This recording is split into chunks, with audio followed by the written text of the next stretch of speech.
another episode of Blockchain Chronicles. My name's Trent Richards and I'm the CEO of Metrics Coin. Joining me today is Max Krupychev, the CEO of Coinspaid. Max, thanks for joining me today. Hi, Trent. Also pleasure being here. Thank you very much for inviting me. Mate, it's a pleasure to have you on here and looking forward to our chat. Why don't we jump right in, and rather than me give a bit of an introduction on you, which I was going to do, I might ask you to give a bit of an introduction on yourself and maybe start with the background of yourself prior to Coinspaid. Trent. So I'm originally Ukrainian. I studied in Ukraine as well. I'm a Bachelor of Physics. I'm a Master in Business, also studied here in Ukraine. I started kind of like getting involved and interested in the cryptocurrency, I mean, specifically Bitcoin at that time in 2013, right? So I'm in crypto full time for almost 8 years by now. Actually proud of being in crypto for so long, and kind of like already, like gives a certain status that it proves that I saw a lot of things. Yeah, so I worked with mining pools, with exchanges, with cloud mining, with wallets, with payment solutions, mostly payment solutions since 2015, right? So I would say I'm already 5 to 6 years dealing with cryptocurrency as a payment method. And basically have a lot of projects right now where I want Coinspaid to move. But about this a bit later. So let's move forward and talk a little bit more about Coinspaid. How long have you been building the business, and whereabouts around the world do you operate? So we started in 2019 with the partners. We started not from ground zero, so there was something, right? Majority of the hot wallets as we use them right now, they were started being developed already before even I kind of joined as a partner. I was a co-founder of this business. 2019 was kind of like a year of building, right? So 2019 we mostly were drafting new APIs, getting basically the setup of the business up to the level it is right now. And then basically 2020 was the scaling year, or kind of like more business processes year. And 2021 became like a year of scaling. We are relatively strong in European Union. We have few clients from Latin America, few clients from Asia, some even from Australia, and I think 3 or 4 from the South Africa as well. So the operation been already quite global. Employees are global. So yeah. Can you tell me a little bit more about your customers or the merchants?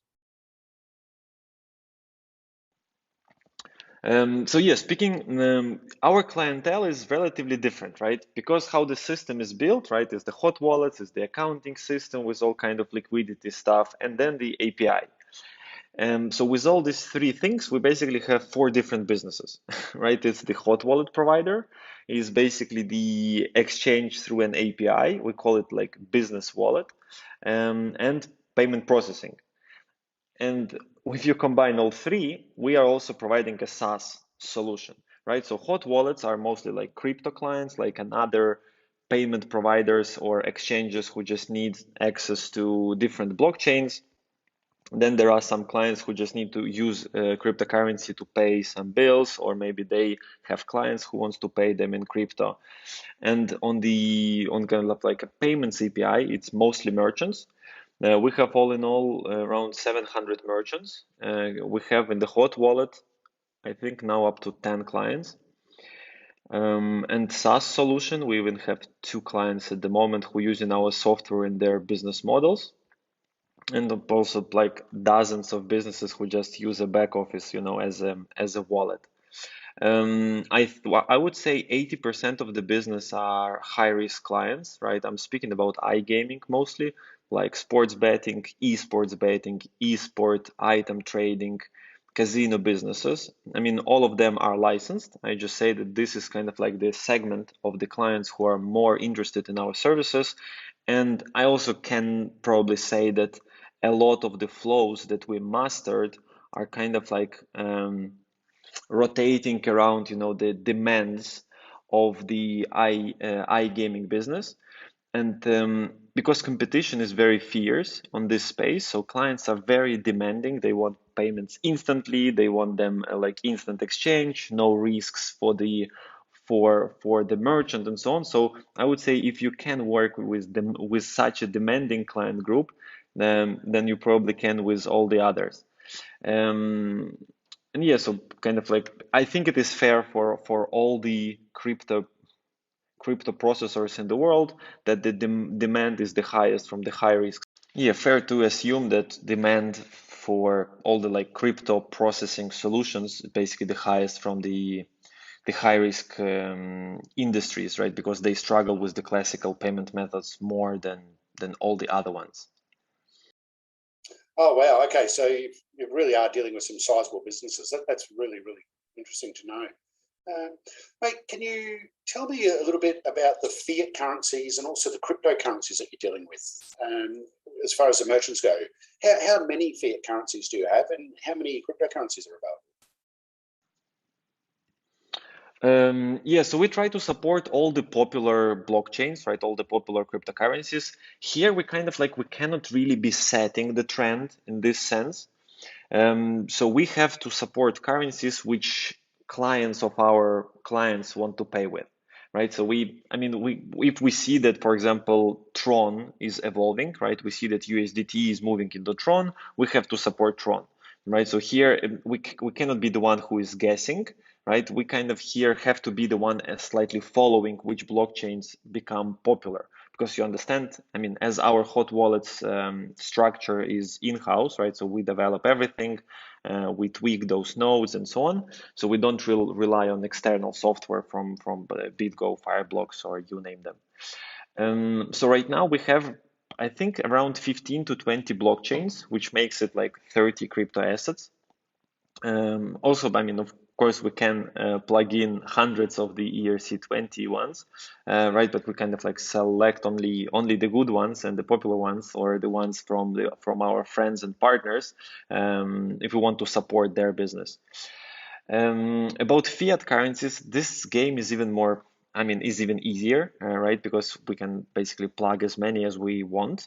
Right now we have, I think, 40, maybe 38 fiat currencies. So basically our clients can get instant exchange from crypto into all of these fiat currencies. Of course, we cannot settle in all of them, right? So we cannot settle to the bank accounts in something relatively exotic, I don't know, like Indonesian rupiah, for example. But some main ones like euro, dollar, GBP, this is something that we can even settle to the bank account to the merchant. So selection has to be healthy, but you don't have to overdo it, really. Some of the currencies, they have no traction, and you don't need to have hundreds of cryptocurrencies in the system. In reality, no one needs them, and no one uses them. And what about the main benefits for merchants that are actually with you with Coinspaid? Yeah, so the main advantage, I would say, that we kind of like not only, software provider, we are also like a consultant, right? Majority of our clients, we are for them the first crypto provider ever, right? They never accepted cryptocurrency, they might never work with cryptocurrency and so on. So they rely heavily on our expertise to kind of like guide them through the industry, right? To help them understand how it works. I mean, the idea of the whole system, right, of the whole product, that our clients don't have to understand the difficulties, right? So the philosophy of the business is that you give them something that is just works, right? You don't have to open the hood and do something there, and you don't even have to understand what is happening there. So the advantage is that it is just simple. It looks like a usual payments API that they are used to. We have technical support, we have account manager, we have customer success manager who speaks with the client, ask what they if they need help with something, help them to test integration on the website, advise what to do, and so on. We try to be even cheaper than the average on the market. We don't have the hidden fee, right? So those who really do the research, right, they compare the prices, they might ask for the test runs and so on. So they find that we are financially the better solution than others. But we have competitors who kind of like play with, they say that the fee is near zero, but then they have a hidden fee. I mean, you can place it in many places, right? Exchange rates, or maybe some mostly in exchange rates, yeah, let's be honest. And yeah, so this is the simplicity, this is the reliability, this is the speed of transactions, and this is the constant support. I would say those are the main USPs that our clients like.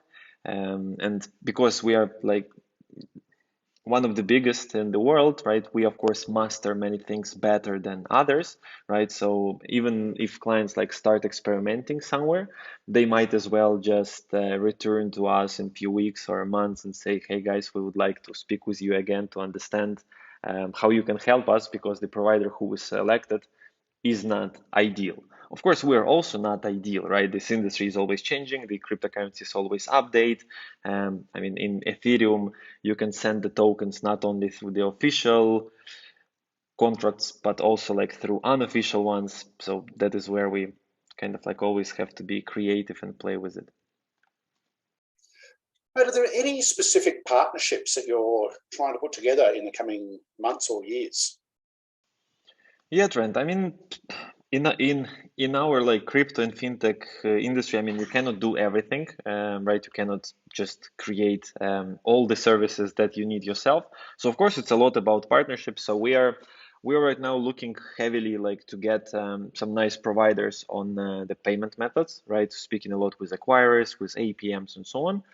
Speaking with financial groups, right, who of course now have appetite for crypto businesses, right? We were approached by, I don't know, the Visa, right, the bigger groups, the banking groups, and so on, who kind of like see that we are growing, right? They see this on the like in the news, on the market, on like comparisons, on the reports that somebody's doing. So I mean, of course, it's a pleasure to speak with all of them, but we see that they are kind of like more interested right now in crypto businesses than let's say a year ago. So I think we will be announcing some of the things in the future, like the big ones. Speaking about the announcements in general and the partnerships that we are cooking, I mean, probably you know, right, that we almost finalizing our IDO, right? So the launch of the token of the CPD.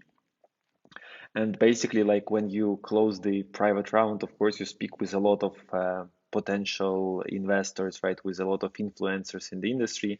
And they, of course, all have a lot of ideas what you can do together and so on.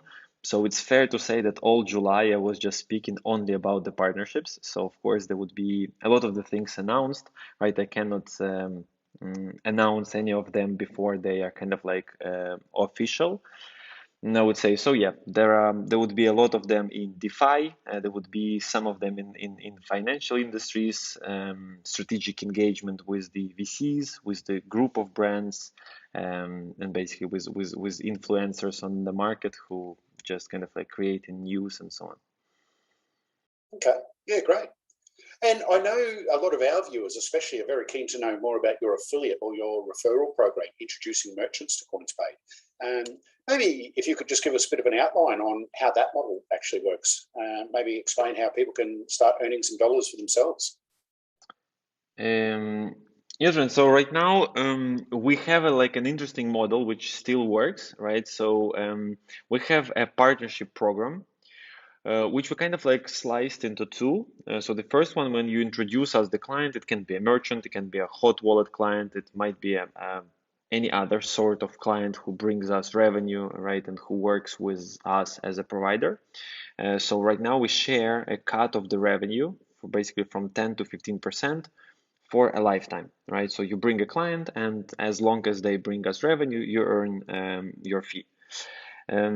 This kind of like proven to be an amazing way to build up the passive income, right? Because the churn rate with us is near zero, right? So clients just don't leave, right? Because I mean, we try to be really decent, right? When clients have problems, we always solving them as soon as we can.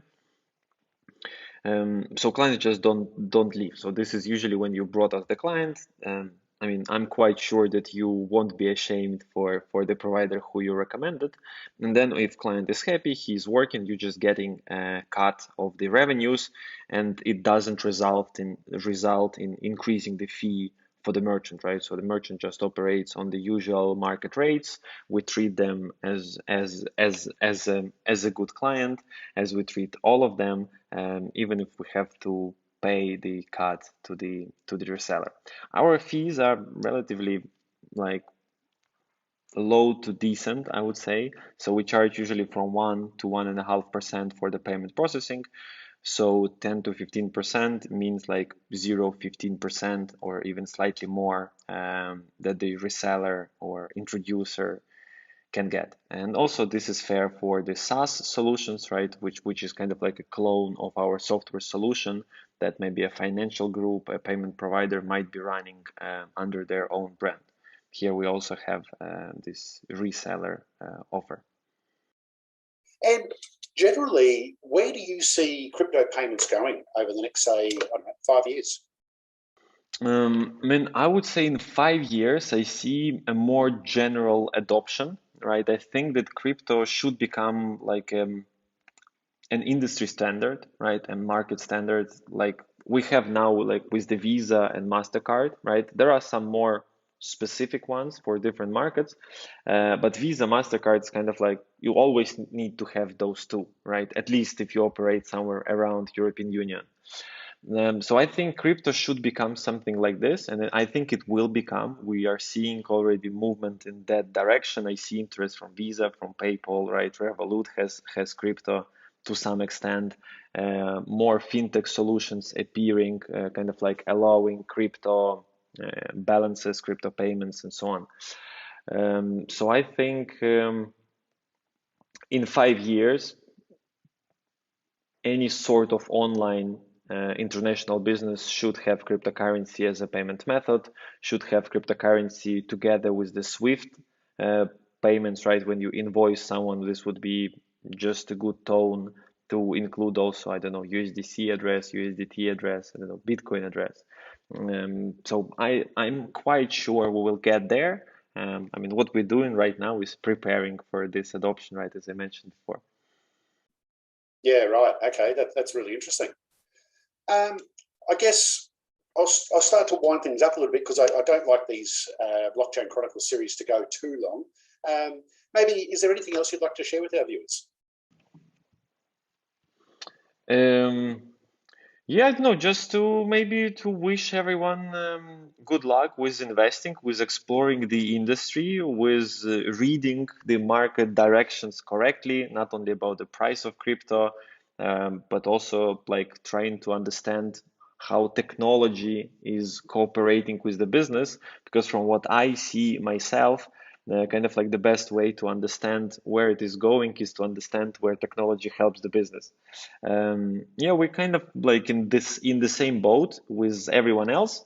The only difference, I mean, you might notice between us and more like I don't know, bigger players and more like crypto savvy ones, right? Because I mean, we are not completely crypto business. We kind of like a part in crypto and the part like in the fintech. Um, yeah, so we kind of like independent from the moods on the market, right? So when we had this decrease in the second half of May 2021, right, where the price crashed kind of like almost twice, some of the altcoins crashed a lot more.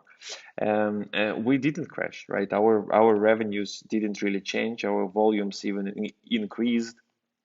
Um, so we kind of like try to always see how technology helps the business, and we are really the ones who giving them these solutions in the like simple to understand way.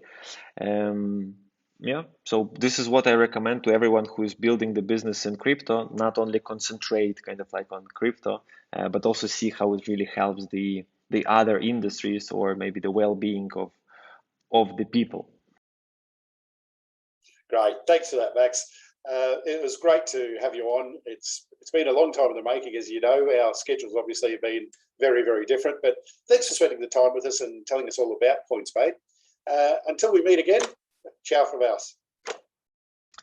Yeah, Trent, thank you very much for inviting. And also, yeah, have a great week. And guys, thank you very much for watching until the very end. Ciao, everyone. Ciao, Trent.